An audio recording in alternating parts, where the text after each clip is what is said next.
preparing their communities for this historic cold weather that we're about to experience.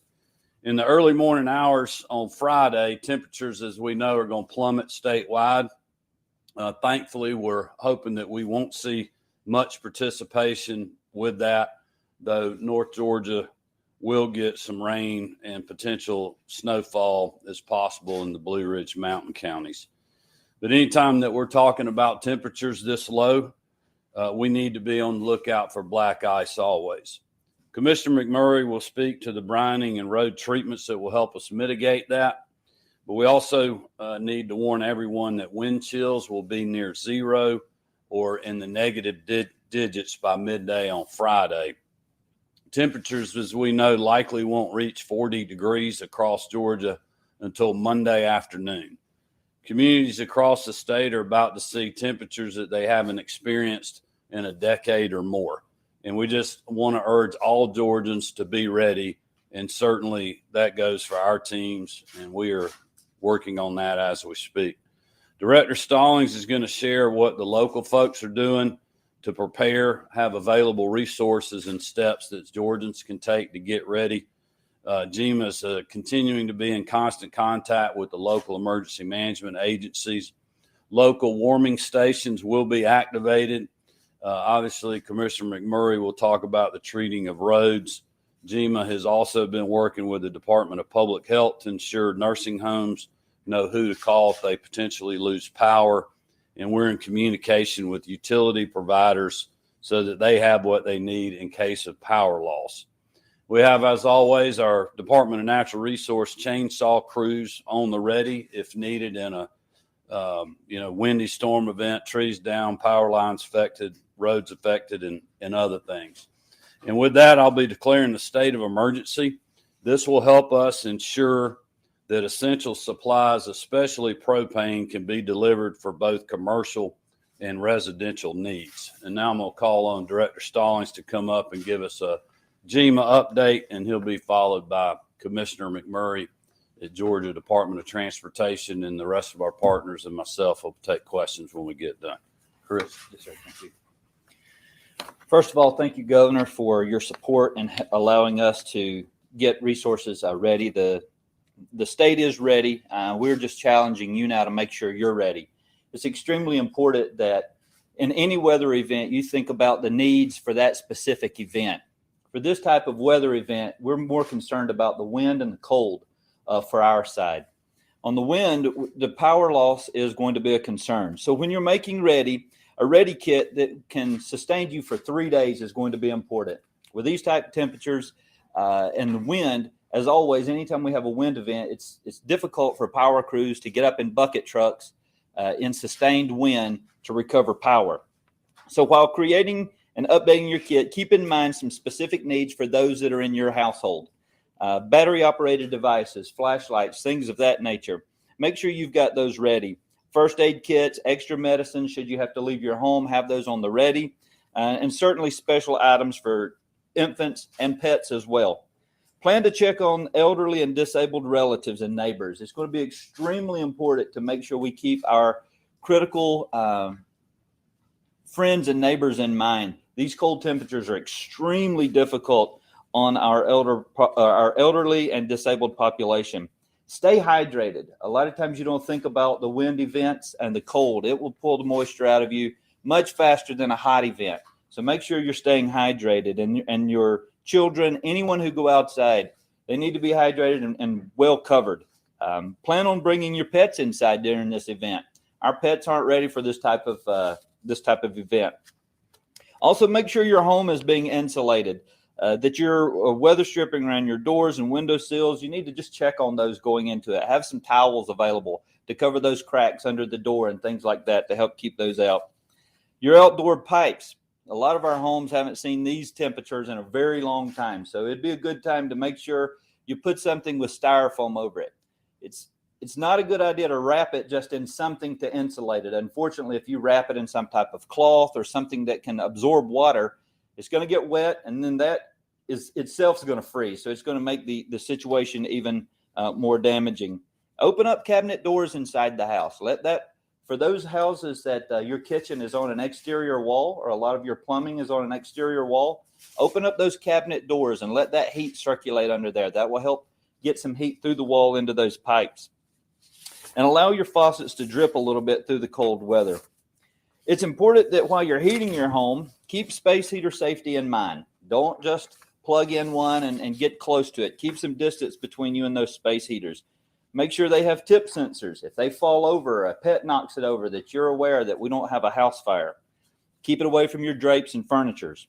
Never use a generator, camp stove, charcoal, or gas grill to heat your home. Unfortunately, that's going to happen, and we do not need that happening on our watch. We need you to be weather wise, and keep all your generators at least 20 feet away from any of your doors, windows, or any outlets that will pull in fresh air. In case of power loss, this is where our concern is that in the event of power loss, make sure you've got some alternate heating sources available to you. Now, a lot of times we think about creating heat, but make sure you've thought ahead. Have your blankets out, your cold weather gear. If you've got some old winter jackets or some coats, go ahead and get those out now before the weather turns and you're trying to find them in the dark. Make sure you've got your batteries and your flashlights ready. Plan ahead. Have at least one of the following heat sources that we just discussed readily available. If you have medical equipment that operates on a battery backup, make sure you have that charged and options about that. Notify someone if these issues arise regarding your heat. Now, our local EMAs are going to be working to have heat sources available, but our partners with DNR also have warming shelters available. You can find out where those are at gastateparks.org/alerts. So if you go to there, they'll have a list of all their state warming stations that they have available. And then if you have any further questions about that, your local EMs are also working on this problem. And finally, health concerns. Watch out for frostbite. If you do have to go outside, frostbite is going to possibly happen. Some of the warning signs are white or grayish yellowing of the skin, numbness of the skin that feels unusually firm or waxy. If this happens, frostbite areas are typically numb. Do not put them near a heat source to try to warm them. You will not feel the damage you're doing to the body because it's warm. So if you do experience some numbness, wrap yourself in some type of blanket, try to sip on something warm and start warming the core temperatures. And finally, hypothermia. It will happen if the body drops below 95 degrees. And in these temps, if you're out for long periods of time, it can happen. Make sure you use those same precautions when you come in. Warm, non-alcoholic beverages are the best option. So make sure you're keeping wise. And finally, my final point that I want to make clear is if your power is out, most likely your neighbors are too. And in this type of event, it's important that we know we have one another's back. Check on your neighbors, check on your family, and we'll get through all this together. Commissioner McMurray. Thank you, Director Stallings.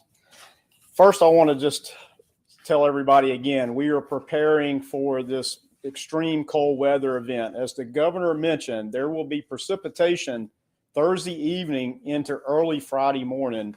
And as the National Weather Service has predicted, there is a potential for flash freezing for the moisture that remains on any of the roadways and bridges across Georgia.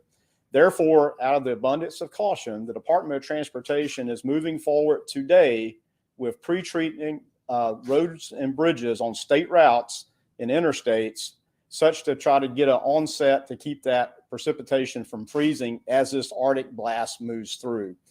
The Department of Transportation will treat basically from a line north of Columbus to Augusta and everything north of there, as well as I-75 from Macon to the Tennessee border and everything in between.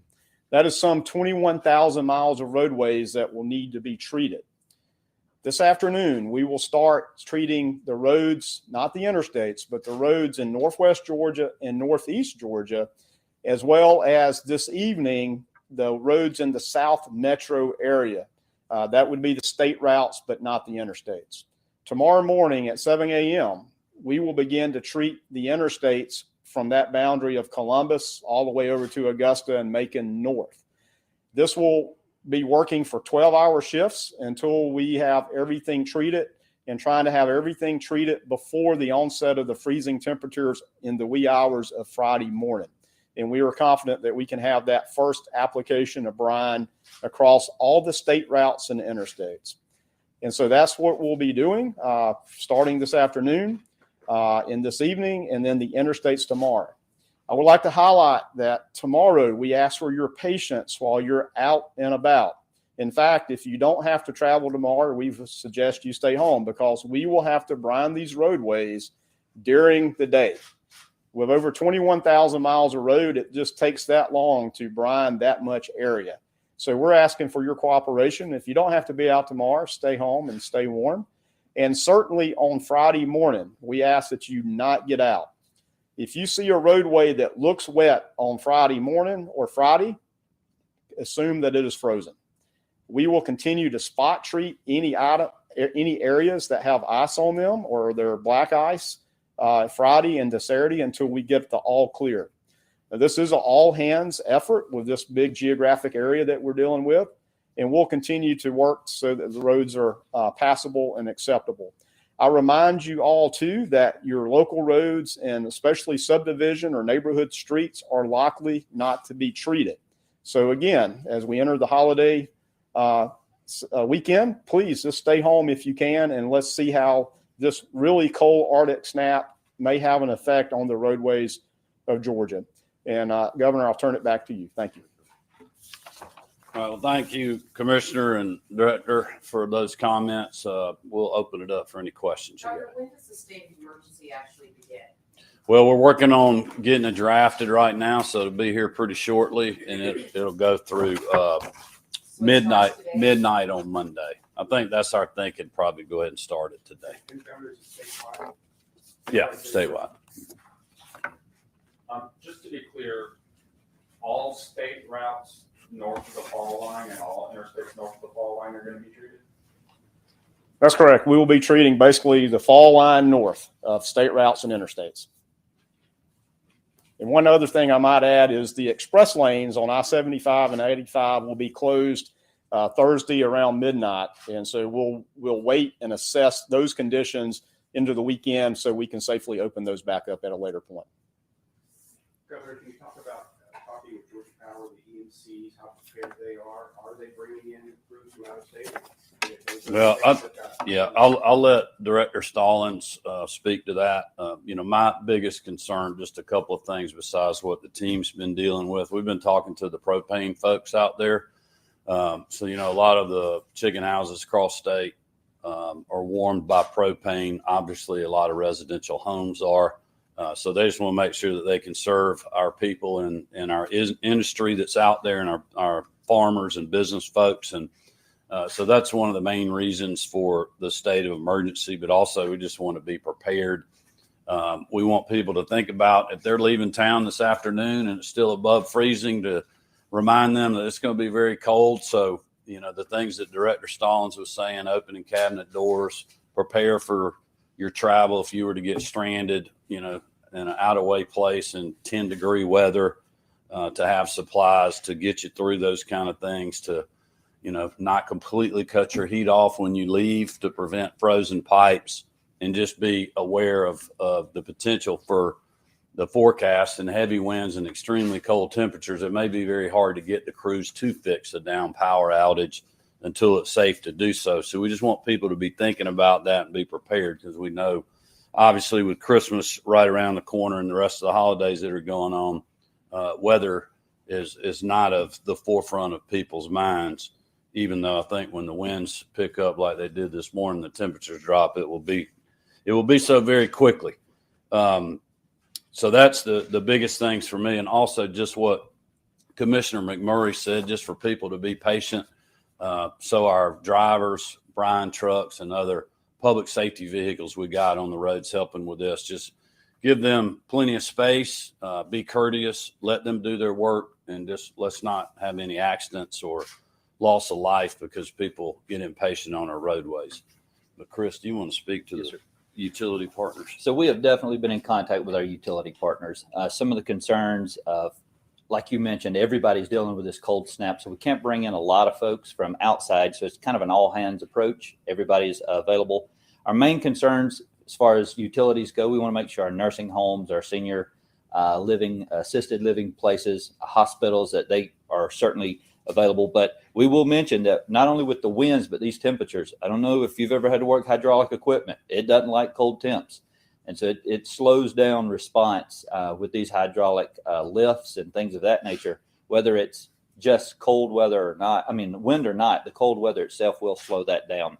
And to the governor's point, if you are going to travel, make sure someone can get into your home in the event of an emergency for you. Trust a neighbor with a key or an access code to a garage, because if a water main breaks and you're a couple hours away visiting family, someone needs to be able to get to that water meter or that water main inside your house to shut that down for you. So make sure you do have those relationships built in before you travel. All right, everybody good? All right, thank you, guys. Be safe.